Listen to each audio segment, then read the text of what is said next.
Computer Chronicles is brought to you by BigStar.com, with thousands of videos and DVDs for the whole family.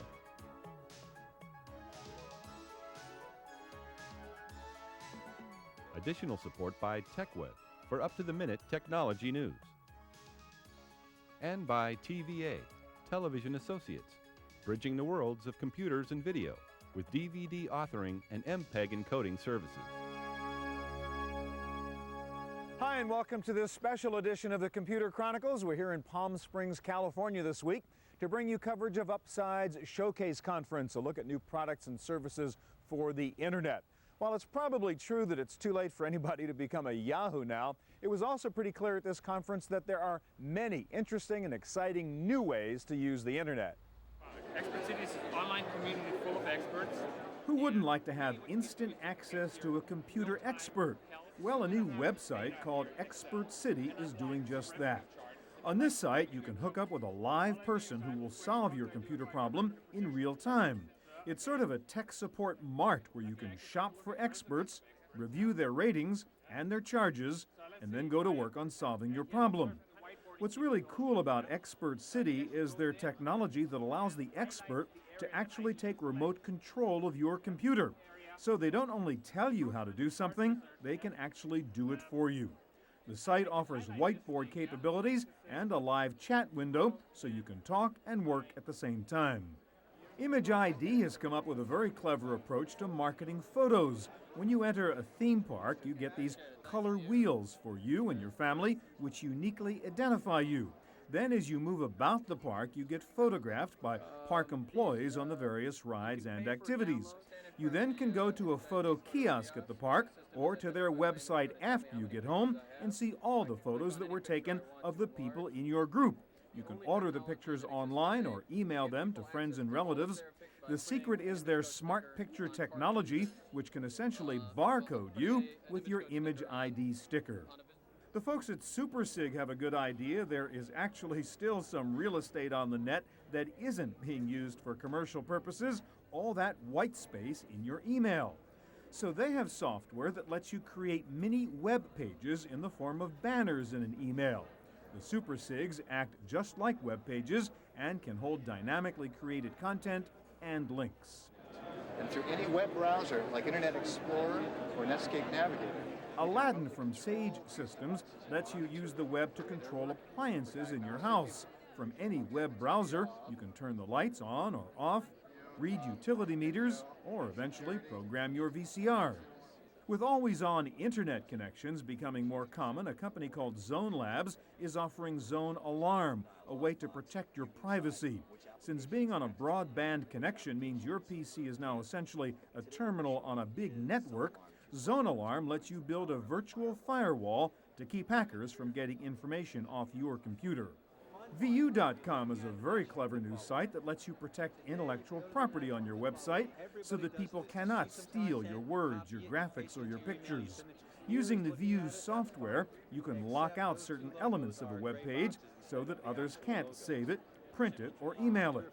Since VU can control access to online content, sites like the NFL can offer better quality images without fear that they'll be stolen. This is a smart pen, literally. It has gyroelectronics inside, which measure the pressure, force, and acceleration when you sign your name. Once you've written your signature, no one else can forge it, even if they trace your signature. With this new approach to biometric identification, only you can gain access to secure documents and gateways. And are you tired of having to remember a dozen user IDs and passwords? Welcome to vGoat, where they'll store all your alphanumeric ID information and let you access it with a simple graphical password. Pick the right combination of icons, and you are automatically logged on to any site which requires a password. About half of the people in the United States still don't own a computer or use one at home, and partly that's because they are still so complicated to use. From what we're seeing here at Showcase, it seems pretty clear that the future platform for accessing the Internet may not be the PC at all, but a new breed of information appliance. This is a great example of the new generation of information appliances. It's called the Eye Opener, I as in Internet, from a company named NetPliance. It comes pre-configured, just plug in the phone jacks and you're surfing the web. It has a web-friendly keyboard so that you can go to main areas on the web just by hitting one key. You can even order pizza online with this special pizza button. Even its shopping sites are organized in a friendly mall metaphor. A company called iReady has designed a chip that can web-enable any ordinary appliance. With iReady, you can turn your telephone answering machine into a web appliance that can forward your voicemail messages to your email account. You can also web-enable a fax machine so that faxes are forwarded to the net as email. Little devices like this Nintendo Game Boy can become web appliances. Once web-enabled by iReady, this Game Boy can go online and upload high scores into a master list created by players around the world. Even Tickle Me Elmo can become a web appliance with iReady, with the ability to download new voices and new phrases from the net. Of course, the ultimate information appliance is the television set. During a presentation to the attendees here at Showcase, Oracle CEO Larry Ellison talked about the virtues of simple network appliances like the TV and the telephone. You don't back up data on your telephone, do you? You don't upgrade software on your television, do you? Every network in the world works exactly the same way. Centralized complexity, consolidated, where it can be professionally managed, huge economies of scale, then a simple access device. Only the personal computing industry, only the computing industry had this other notion. What we really need are tens of thousands of little itty-bitty servers all over the place with little parts of your data. And then you can kind of reassemble that data somehow like a puzzle. And then everybody, because they love computing so much, should really install their own different pieces of software on their desktop. Because when you get home, you don't have to spend time with your kids or eat or read a book. What you want to do is go home, back up data. Liberate is a new software company that Oracle has spun off. It builds software for set-top boxes that turns an ordinary TV set into an interactive terminal.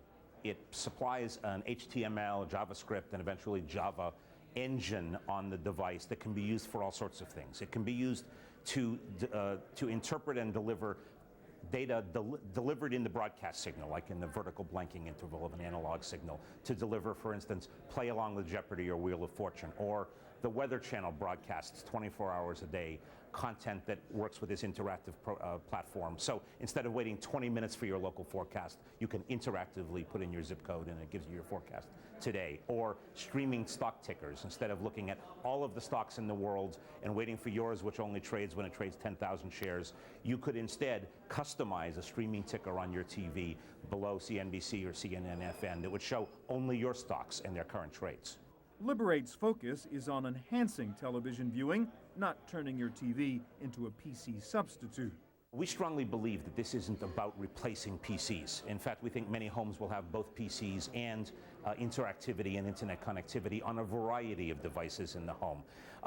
We're not trying to do things like word processing or spreadsheets on television or make the television your primary web browser. We think people will still use PCs for a lot of those things. So part of our principle of information appliances is to enhance the primary function of the device. So we try to make TV more fun and more informative, more entertaining and more productive, rather than trying to replace PCs. One application that advertisers are really hot for is called T-commerce. Yes, T as in television. E-commerce is old stuff now. All of us have been watching a television show and had an ad come up and it say, call this number right now. Well, for that matter, we've been on QVC, watching QVC or the Home Shopping Club, and decided that we want to buy it, but we don't want to get off the couch. I suspect that if you actually make that process easier, and I actually think what you have to do is you have to put an electronic wallet in there that tracks this and sets everything up so that it becomes a one-button click. Then T-commerce, I think, potentially has an opportunity to break loose. Liberate is also the software engine that is powering AOL TV, AOL's new effort to expand its services beyond the desktop PC. AOL Mail, AOL Instant Messages, buddy lists, and just a whole lot of new AOL content around television. In other words, this is not simply going to be classic AOL on the PC ported to television. They have a lot of people working on original content that is TV-oriented content. So I think people will be surprised when they see how much effort AOL has put in to making a great TV experience. The TV is one model for the client device of the future. The other one is the telephone. I think that when you look at these guys, the web-enabled cell phones, I've been looking at these things for the last several months, and I think they're not ready for prime time. What I saw at the show is indication that they will soon be ready for prime time. Companies like BeVocal that allows you to talk into your cell phone and get data back on the screen. Companies like Ask About that is trying to make it an easier interface and provide more relevant data. I think that's a big trend. Wireless access is going to be a huge trend.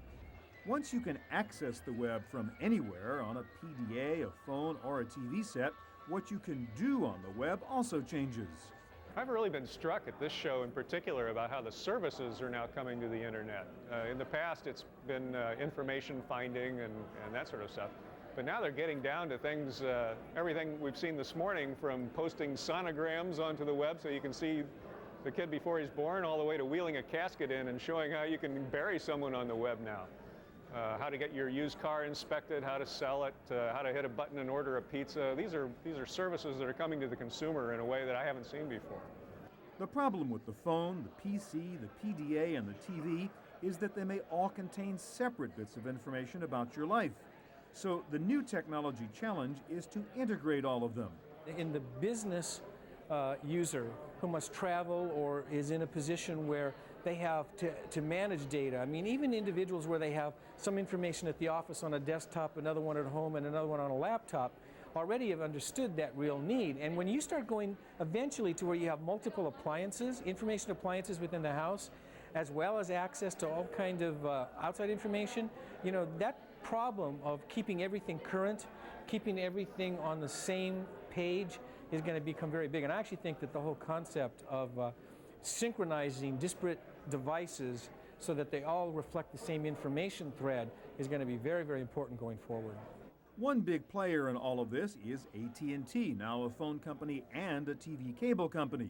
AT&T's Chief Technology Officer, David Nagel, says creating a friendly user interface for all these devices is the holy grail at AT&T. The holy grail is stuff that people can actually use and will. And the answer to that is?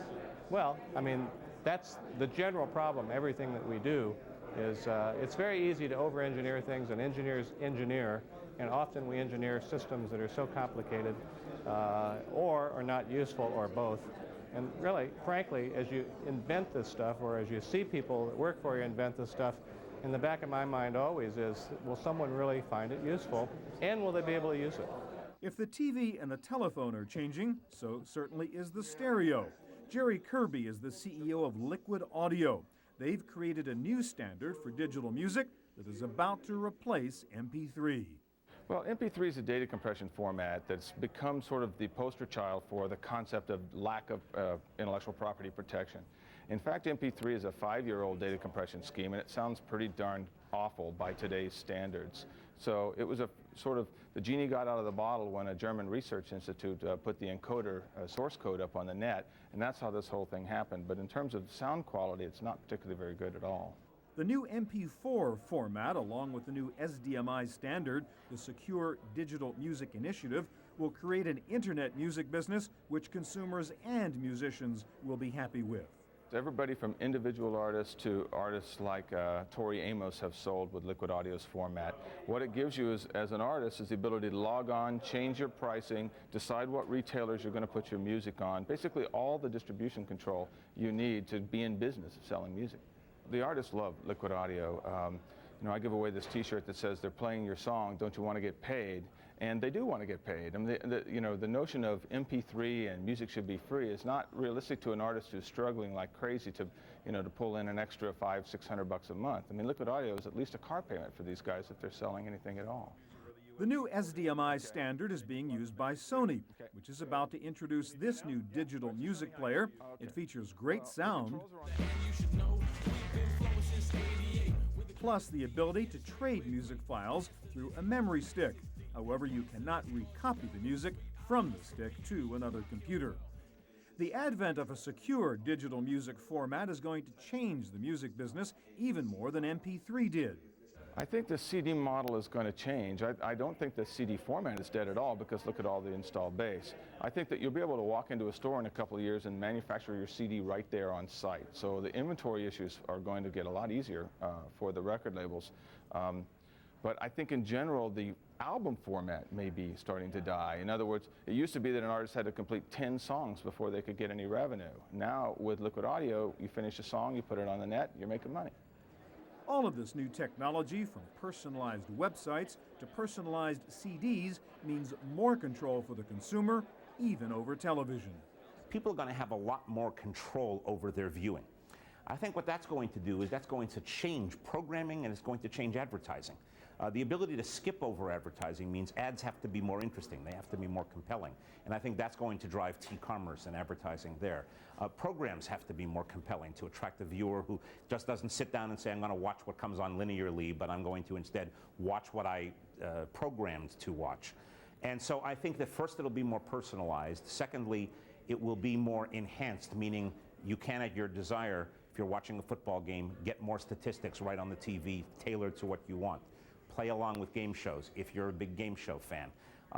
If you're watching soap operas, get the plot line to date on your TV so that you don't know, so you know what's going on when you start the soap opera. So I think all of those things will be available.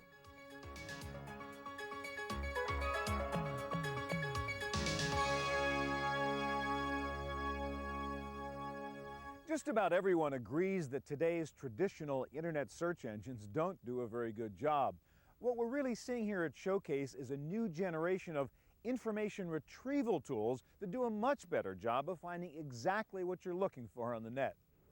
This is an incredible new search tool from Insight Software called the SiteLens Studio. It creates a 3D view of the information on a website or a group of websites, so you can graphically see the relationship between all the elements of the site. Just click and grab a category, and you can pull up levels of greater detail or go backwards to higher level categories. Octopus is a brilliant new search engine which does a lot more than just search. It actually assembles the results of a search and grabs relevant information from different websites and presents you with a user-friendly summary of all the information you were looking for. This is Bullseye 2 from IntelliSeek. It's a high-level search tool which goes out looking for data on multiple search engines at once, but it does more. It then evaluates the data, eliminates irrelevant hits, and even drops sites which have bad links. This little gadget is the iTag from a company called Zenote. With the iTag, you can simply point it at a radio, for example, and the device automatically captures information about what was playing on the radio station at that time.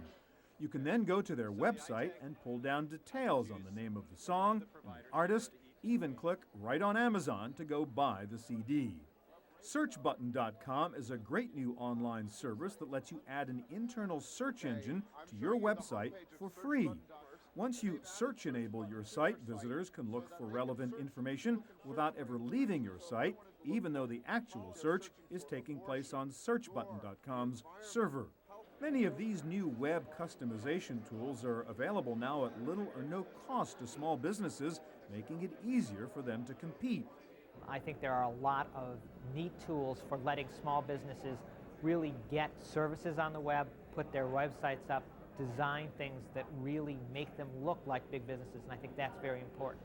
You can see in everything from, personalization, which used to be things that only big sites could do.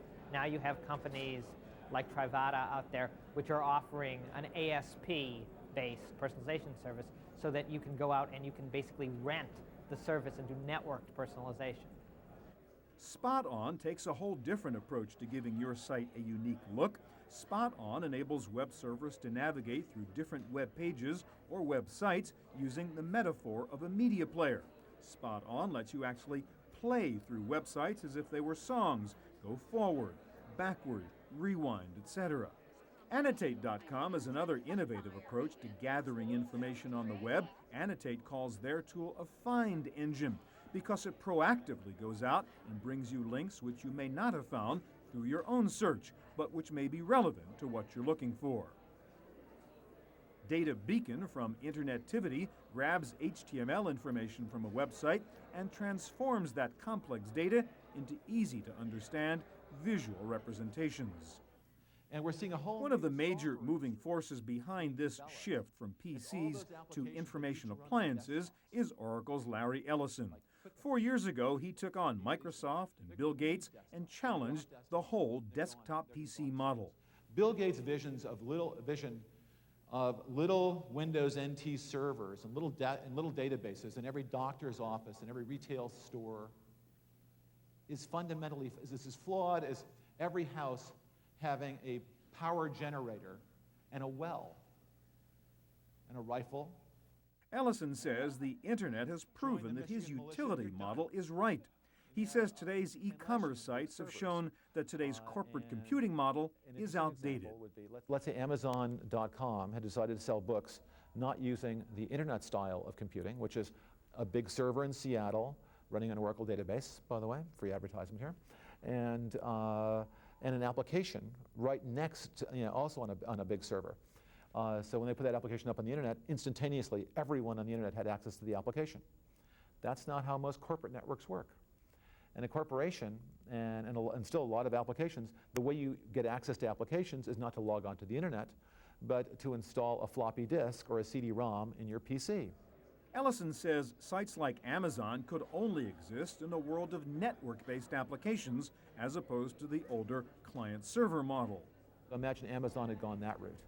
They'd have to send out 40 to 100 million floppy disks or CD-ROMs to introduce book buying. And then they suddenly said, oh my God, let's sell movie DVDs.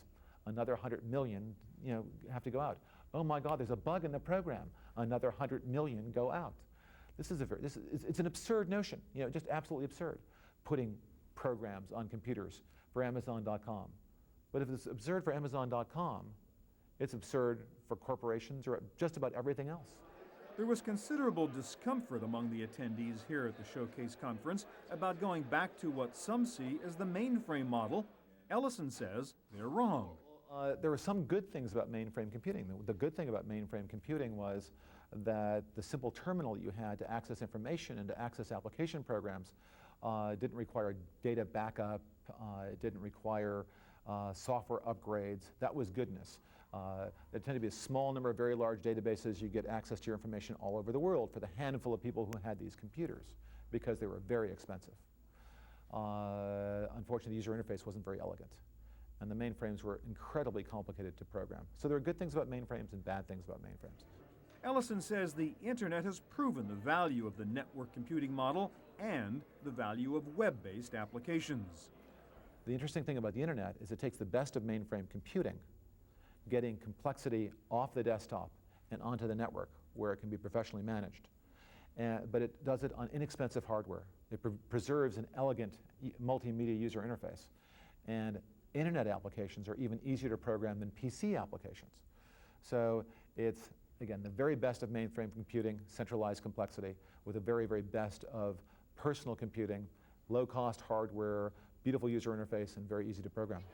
Despite Ellison's strong advocacy of a shift away from PCs and toward information appliances, not everyone agrees with him. I think the info appliances are going to play a role. Just like we have transistor radios that we listen to at the beach, it doesn't mean we give up our stereo system at home. There are going to be information appliances, but I do not agree with Ellison that the computer as we know it is going to go away. People still are going to want local storage. They're still going to want some software. There's going to be a room for that. Ellison's extreme position that PCs have almost no value will not be accepted. Another concern among the attendees here at Showcase was the inability to do robust computing tasks on a network terminal. What about a Photoshop editing type thing? You can't do that. He admitted you can't do that on a network appliance. So some applications, sure, but I don't think it's going to take over. I think PCs are going to be around for a number of years, but we're going to see portable appliances. We're going to see people buying appliances to put in their kitchen, put in their car, and I think if Ellison is clever and is adaptive, he'll find a way to take advantage of that. He already indicated that he's going to be doing software for cell phones. That's very smart of him. But to try to take over the PC, I think he's going to lose that battle. Another concern with Ellison's network computer model is privacy and security. But Ellison argues that the least reliable computer is your standalone PC. Do you want to compare how often the AT&T network goes down versus how often your PC goes down? What's more reliable, the network and big Oracle servers on the network, or your PC? People say, well, I'm worried about security and privacy.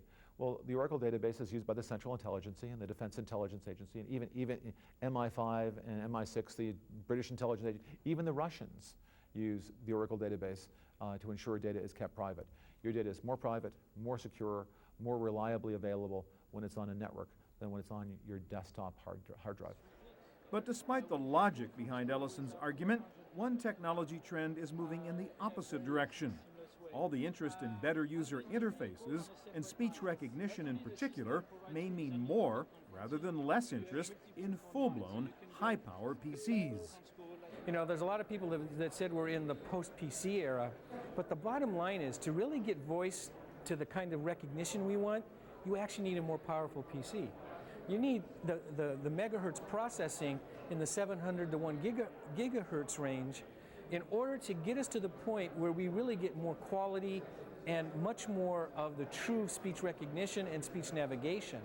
And so what I actually think you'll see is you might probably going to see some form of a resurgence here where people are going to finally realize that there is going to be an important level of processing that's necessary in order to enhance speech. Larry Ellison started pushing the idea of the thin client network computer several years ago and even started a company to sell them, NCI. But the idea and the company was a flop. Now, for the first time, Ellison explains why he believes it failed. The desktop machine was being built by Digital, and it turns out that there were some phone calls between Bill Gates and the then CEO of Digital, and suddenly Digital stopped making network computers. Our biggest supplier just went away. So, and I've had conversations with Bob Palmer, and it's very clear what happened. Microsoft really didn't want any network computers around, and they had so much sway with manufacturers, they were able to shut it down. That's it for part one of our special coverage of Showcase. Next week, we'll talk with Sam Donaldson of ABC News about his new webcast show, and we'll look at many more new internet applications and services. For the Computer Chronicles, I'm Stuart Chaffee at Upside's Showcase Conference in Palm Springs, California. The Computer Chronicles is brought to you by BigStar.com, with thousands of videos and DVDs for the whole family.